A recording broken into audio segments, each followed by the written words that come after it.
নমস্কার, স্যান্দন টিভির পর্দায় আপনাদের সকলকে স্বাগত। সাথে আছে আমি দীপান্বিতা। চোখ রাখবো বিস্তারিত সংবাদে।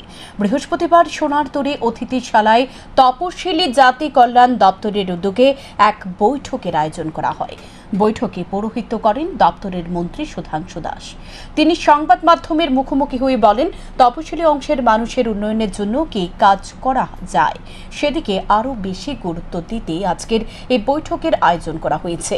পাশাপাশি তপশিলি অংশের মানুষের জন্য আগামী দিন কি ধরনের উদ্যোগ নেওয়া যায় সে বিষয়ে আলোচনা করতে রাজ্যের তপশিলি আসনগুলোর বিধায়কদের এ বৈঠকে আমন্ত্রণ জানানো হয়েছে। তাদের নিয়ে আলোচনা করে গুরুত্বপূর্ণ সিদ্ধান্ত নেওয়া হবে। আগামী দিন এই সিদ্ধান্ত দিল্লিকে পাঠানো হবে, যাতে তপশিলি অংশের মানুষ উন্নয়ন হয় সে লক্ষ্য নিয়ে কাজ করতে চায় সরকার এবং দপ্তর। আজকের বৈঠকে শাসক বিরোধী উভয় দলের বিধায়কদের আমন্ত্রণ জানানো হয়েছে বলে জানান মন্ত্রী। আজকে এসসি ওয়েলফেয়ার ডিপার্টমেন্টের পক্ষ থেকে আমাদের রাজ্যের এসসি বিধানসভার যারা সম্মানিত বিধায়ক আছেন তাদেরকে আমরা আমন্ত্রণ জানিয়েছি।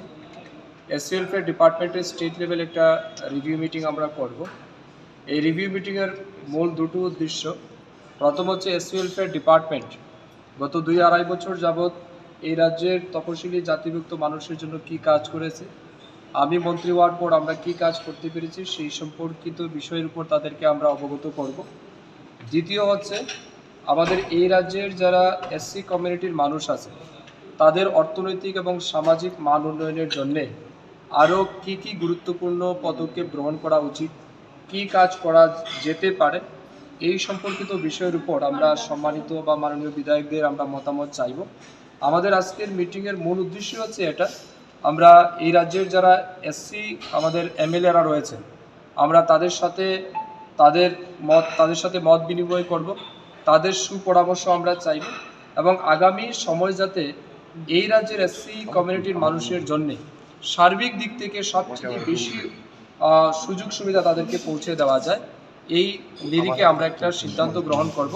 মাধ্যমিক এবং উচ্চ মাধ্যমিক পরীক্ষায় বছর বাঁচাও পরীক্ষার ফলাফল ঘোষণা হয় বৃহস্পতিবার। এদিন ত্রিপুরা মধ্য শিক্ষা পর্ষদের কনফারেন্স হলে পর্ষদ সভাপতি ডক্টর ধনঞ্জয় গণ চৌধুরী এবং পর্ষদ সচিব ডক্টর দুলাল দে সাংবাদিক সম্মেলন করে ফলাফল ঘোষণা দিয়েছে। বৃহস্পতিবার সকালে ত্রিপুরা মধ্য শিক্ষা পর্ষদ পরিচালিত 2025 সালের মাধ্যমিক এবং উচ্চ মাধ্যমিক বছর বাঁচাও পরীক্ষার ফলাফল ঘোষণা হয়। ত্রিপুরা মধ্য শিক্ষা পর্ষদের কনফারেন্স হলে পর্ষদ সভাপতি ডক্টর ধনঞ্জয় গণ চৌধুরী এবং পর্ষদ সচিব ডক্টর দুলাল দে সাংবাদিক সম্মেলন করে ফলাফলের ঘোষণা দিয়েছেন।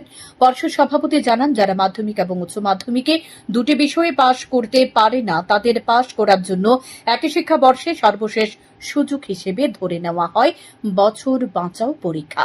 এবছর উচ্চ মাধ্যমিক পরীক্ষায় বাঁচাও পরীক্ষার জন্য আবেদন করে 2995 জন, পরীক্ষায় বসে 2710 জন। এর মধ্যে পাশ করে 1919 জন ছাত্রছাত্রী, পাশ করতে পারেনি 791 জন ছাত্রছাত্রী। বছর বাঁচাও পরীক্ষায় উচ্চ মাধ্যমিকে পাশের হার 70.81% এবং মাধ্যমিকের বছর বাঁচাও পরীক্ষার জন্য আবেদন করেছিল 3153 জন। বছর বাঁচাও পরীক্ষায় বসেছে 2772 জন।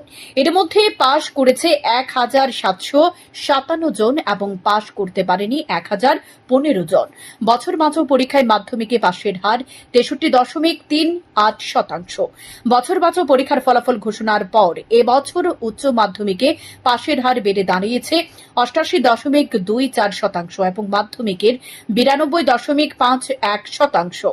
বছর বাঁচাও পরীক্ষার ফলাফলের পর এবছর মাধ্যমিক এবং উচ্চ মাধ্যমিকে ফলাফল চূড়ান্ত হয়েছে। বছর বাঁচাও পরীক্ষাতে আমাদের ত্রিপুরা মধ্য শিক্ষা পর্ষদে পরীক্ষা বছর বাঁচাও দিতে পারে দুটো বিষয়ে ফেল করলে পরীক্ষায় বসতে পারে। এমন আমাদের এখানে 2 বিষয়ে ফেল করা টোটাল হায়ার সেকেন্ডারি পরীক্ষায় টোটাল নাম্বার অফ স্টুডেন্টস ছিল 2995 জন, 2995. They are eligible to appear the examination in +2 stage. কিন্তু সবাই পরীক্ষা দেয়নি, পরীক্ষা দিয়েছিল 2710 জন উচ্চ মাধ্যমিক পরীক্ষা। তার মধ্যে পাশ করেছে 1919 জন আর ফেল করেছে 791 জন। অর্থাৎ বছর বাঁচাও পরীক্ষা যা দিয়েছিল এদের মধ্যে 70.81% 12 পরীক্ষায় পাশ করেছে। আর বছর বাঁচাও মাধ্যমিক যে পরীক্ষা সেটাতে এলিজিবল ছিল, পরীক্ষায় বসার যোগ্য ছিল 3155 জন। সবাই পরীক্ষায় বসেনি, পরীক্ষার জন্য অ্যাপ্লাই করেছিল এবং বসেছিল 2772 জন, 2772। তার মধ্যে পাশ করেছে 1757 জন, 1757, আর ফেল করেছে 1015 জন। অর্থাৎ মাধ্যমিকে পাশের পার্সেন্টেজ হলো 63.38%। এখনই আমার মনে আছে আমাদের মূল পরীক্ষায় যেদিন রেজাল্ট আউট করলাম তখন বলেছিলাম যে 12 পরীক্ষায় আমাদের পাশ করেছিল এবার 2025-এ 79.29%।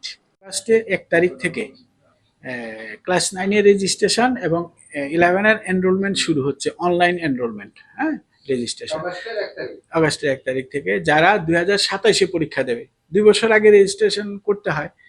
তো আমি আপনাদের মাধ্যমে সবার অবগতির জন্য বলবো, সমস্ত স্কুল কর্তৃপক্ষকে, গত বছর এরকম আমরা পেয়েছি পরীক্ষার form fill up 7M 7H যখন করেছিল তখনও, বা রেজিস্ট্রেশন এনরোলমেন্ট করেছিল তখনও, আমাদের এখন পেমেন্টের অপশনটা হচ্ছে অনলাইন পেমেন্ট করতে হবে। তো কিছু কিছু স্কুল ওরা না জেনে অফলাইন পেমেন্ট করেছে, চালান কেটে নিয়েছে আগে, অনলাইনে দেয়নি। তো এই জন্য ভীষণ অসুবিধা হয়েছে। এমনও 2-1 জন স্কুল আছে, এখনো 2-1টা স্কুল যারা এখনো রেজিস্ট্রেশন পায়নি।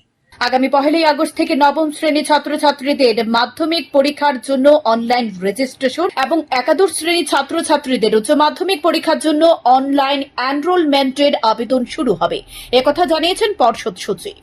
শান্তন টিভি। গুড গভর্নেন্স কি সময়ের গুরুত্ব বোঝে না, নাকি সময়ের মূল্য দিতে পারে না? কারণ সাংবাদিকদের ডেকে নিয়ে 1.5 ঘন্টা দাঁড় করিয়ে রেখে চরম অবহেলা করা হলো মন্ত্রী সুধাংশু দাসের চিন্তন বৈঠকে। বৃহস্পতিবার এই অভিযোগ উঠেছে রাজধানীর সোনারতরী অতিথিশালায়।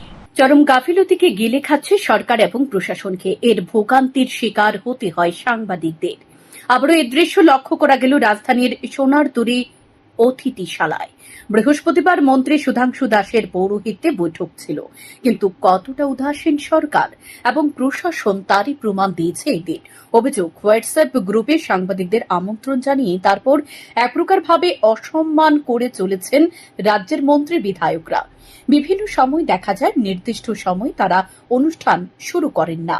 সময়ের 1 থেকে 1.5 ঘন্টা পর বিলাসবহুল গাড়ি নিয়ে প্রবেশ করেন অনুষ্ঠান স্থলে। তারপর সিকিউরিটি গার্ড দিয়ে পরিস্থিতি এমন ভাবে তৈরি করা হয় যেন মনে হয় এক প্রকার ভাবে হিন্দি ফিল্ম। সাধারণ জনগণ তাদের জন্য অপেক্ষা করলেও মন্ত্রী বিধায়ক ও প্রশাসনিক আধিকারিকদের কিছু যায় আসে না। উল্লেখ্য, বৃহস্পতিবার সোনারতরী অতিথিশালায় মন্ত্রী সুধাংশু দাসের বৈঠকে মন্ত্রী বিধায়ক ও প্রশাসনিক আধিকারিকরা প্রায় 1 থেকে 1.5 ঘন্টা পরে প্রবেশ করে।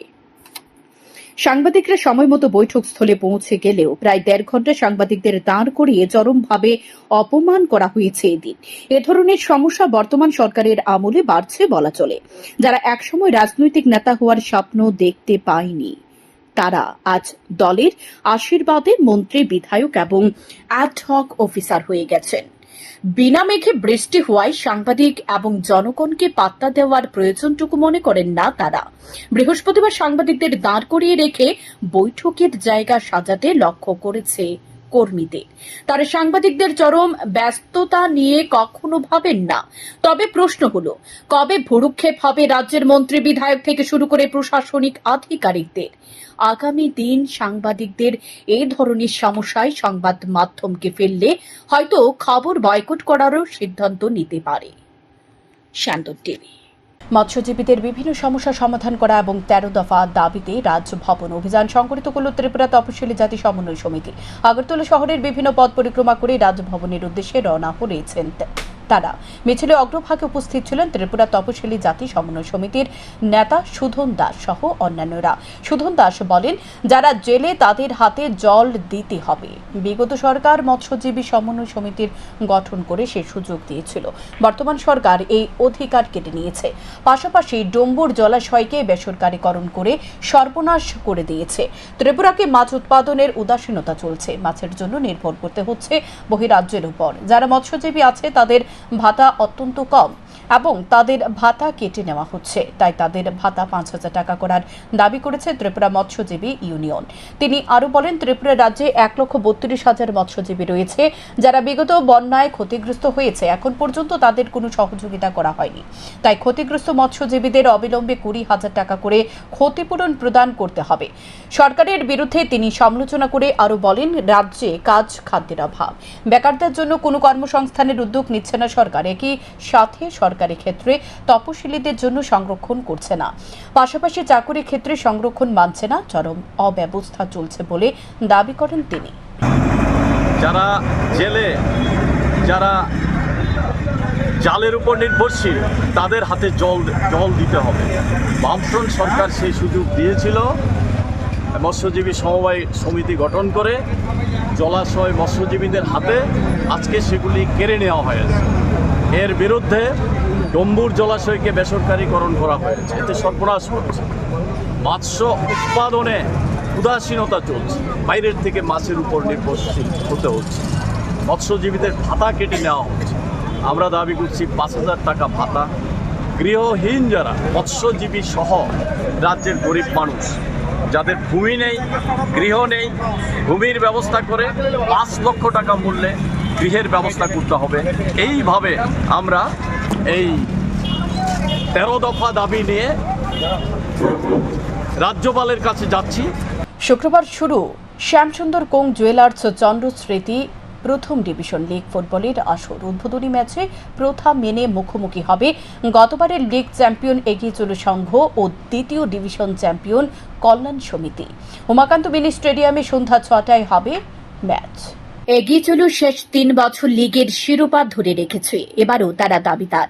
আর তাদের চ্যালেঞ্জার শহর দক্ষিণাঞ্চলের ক্লাব কল্যাণ সমিতি। দলটি জোর অনুশীলন চালিয়ে যাচ্ছে।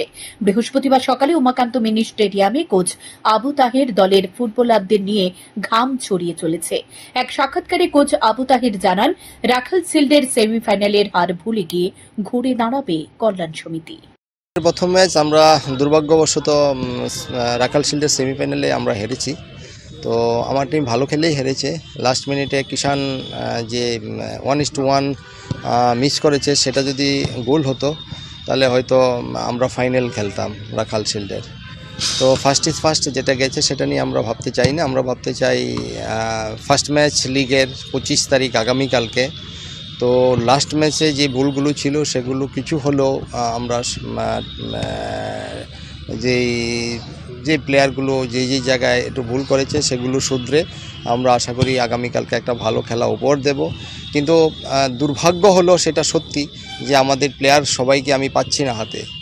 তো একজন কোচ যদি সব প্লেয়ারকে হাতে না পায়, মাঠে না পায়, তাহলে very difficult to do something, কিছু ফাইট করা। এবং অপোনেন্ট খুব ভালো টিম, এগিয়ে চলো, সেই এগিয়ে চলোর এগেনস্টে ফাইট করতে হলে অনেক বেশি কম্বাইন্ড হতে হবে। অনেক ভালো টিম এগিয়ে চলো, আমাদের টিমও ভালো, কিন্তু আমরা চেষ্টা করব ভালো খেলার, এবং সেখান থেকে আমাদের উদ্দেশ্য হবে পয়েন্ট নিয়ে ঘরে ফেরা। নতুন 2 জন ফুটবলার কল্যাণ সমিতির দলে নিয়েছে, একজন মণিপুর ও একজন মিজোরাম থেকে। লিগের লড়াইয়ের শুরুটা ভালো করার দিকে তারা তাকিয়ে। শান্তন টিভি। এখনকার মতো সংবাদ এ পর্যন্তই। পরবর্তী আপডেট পেতে চোখ রাখুন শান্তন টিভির পর্দায়। নমস্কার।